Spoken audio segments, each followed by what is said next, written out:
Hello, ladies and gentlemen, this is Eddie Marcus again.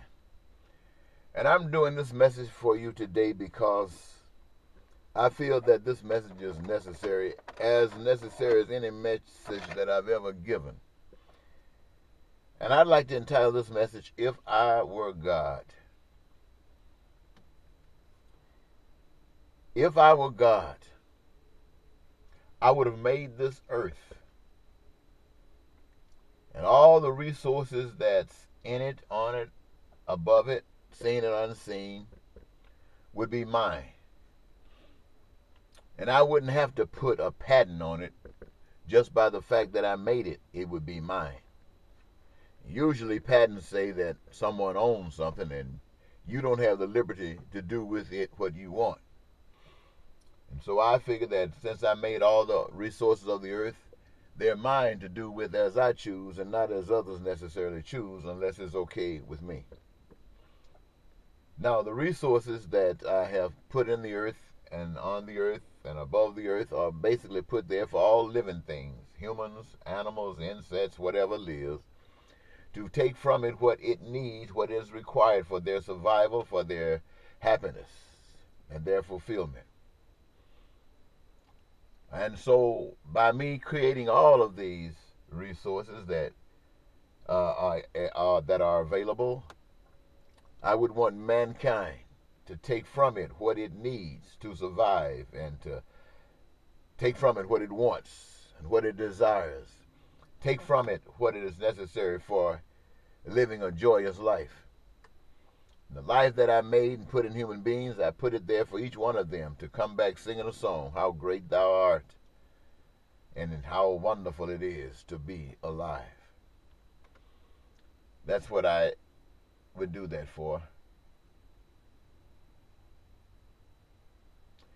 And humans' roles and humans' responsibility, having created them, would be, first of all, to have a purpose, to have a process whereby men who have the propensity to learn would learn how to be more than just what we have encountered here on earth, but to be godly creatures in responsibility, godly creatures in the role that we play. You know, they say that you've heard the commercial St. Jude's where the children go for cancer treatment.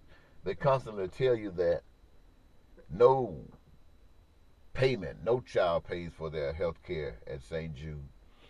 That's the song they would be singing at all hospitals if I were God.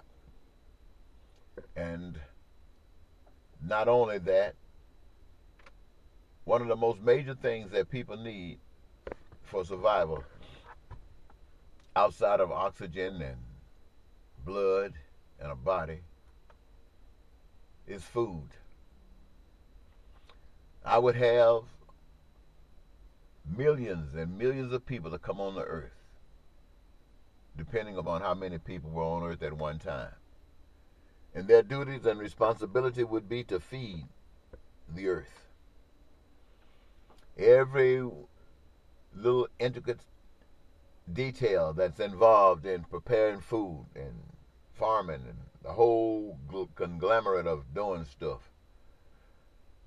There would be a role for individuals to play, separate roles for individuals to play, that when it is put together, there would be enough food that has been gathered, that has been planted, that has been brought together, that has been distributed all over where people are, that no one would ever be without food. And the people who process the food, make the food, responsible for food being here, would not receive one nickel, not one dime, not one penny for their work. Because the work that they do gives them the greatest pleasure. It's greater pleasure doing the job that you were created to do than sex. And so you would not receive a penny for doing that. On the other hand, I'd have people responsible for making housing, shelter. And I'd have millions of people doing that.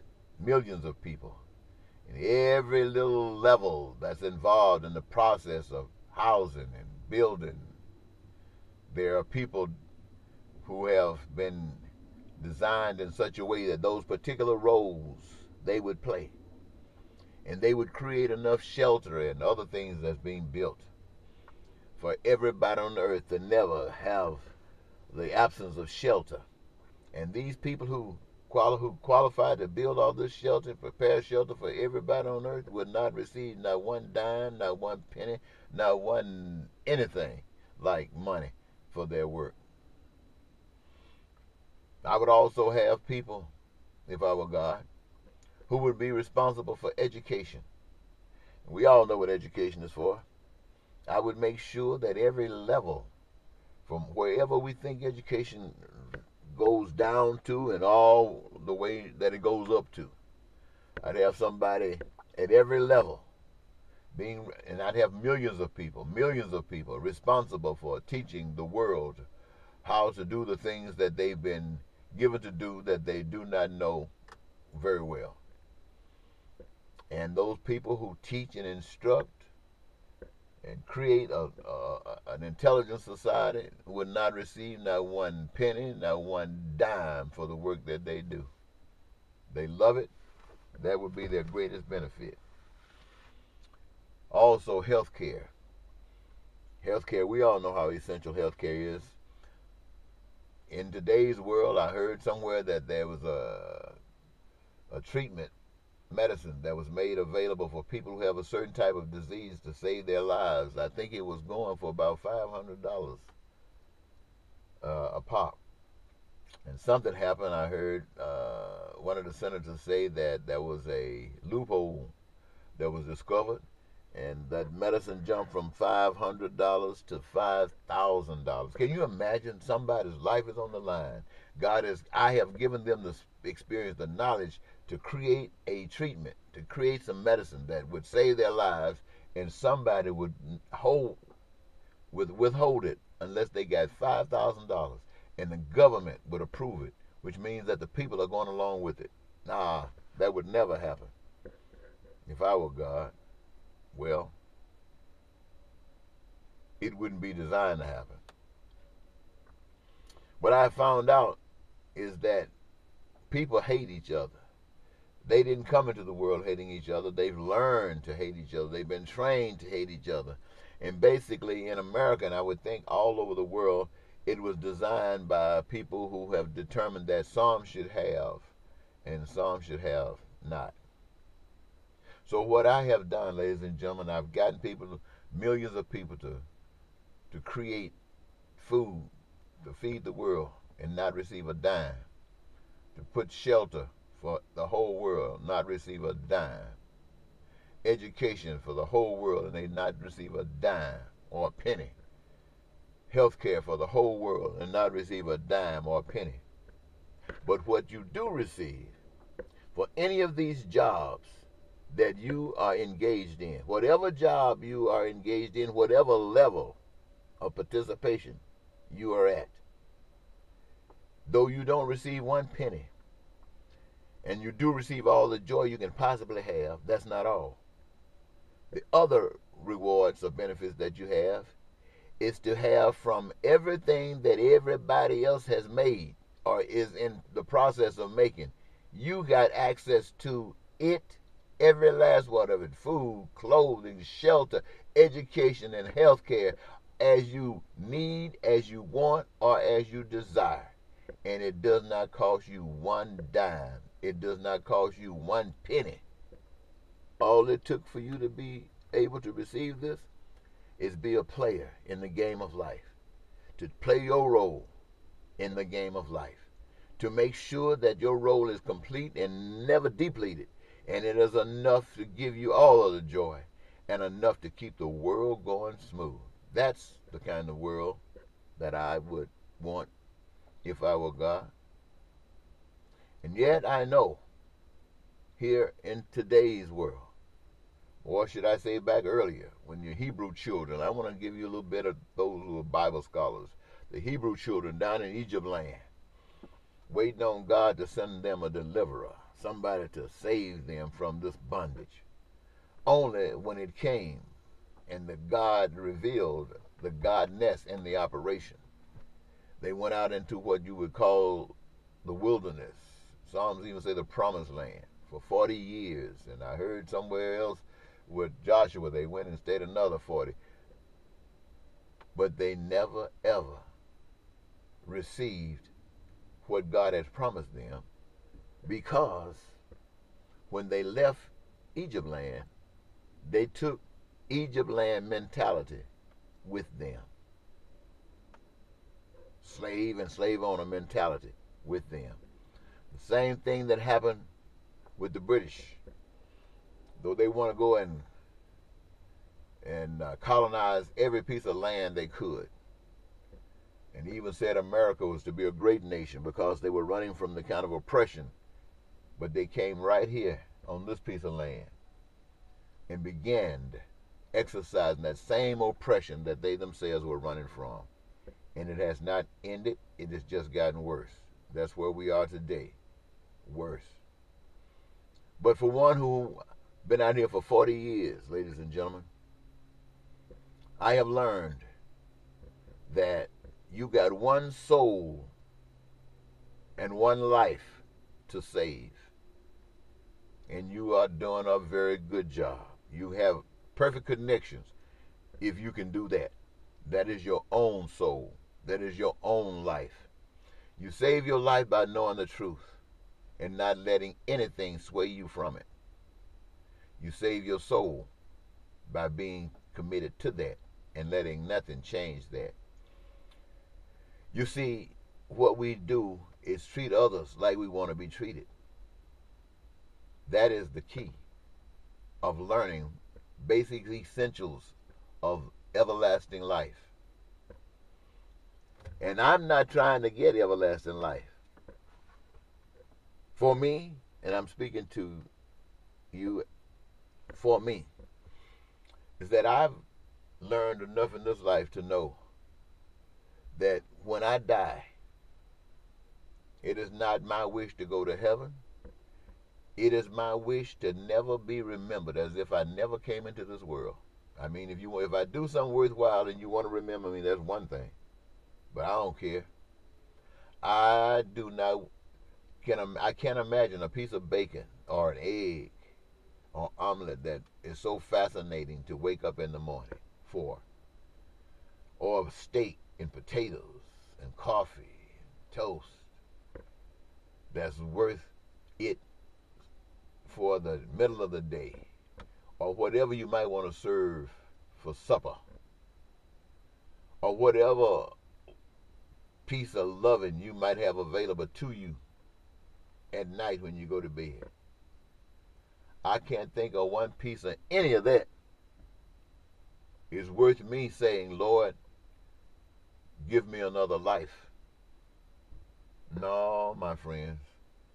When I look at the ground, if the ground can't feel, if it can't touch, if it can't experience, then that's what I would like to be. Just out of this and never, ever again. Like it was before I was born. Nothing. I don't want to have anything to do, because what I've seen is that you live with other people. And people, many of them are not concerned about saving their own souls or their lives. They're just slaves. The American people are as much slaves to the American system as the Russians are to the Russian system, as the Chinese are to the Chinese system, as the Africans are to the African system. And nowhere on earth is there peace and prosperity and happiness of life for everybody. Nowhere on earth.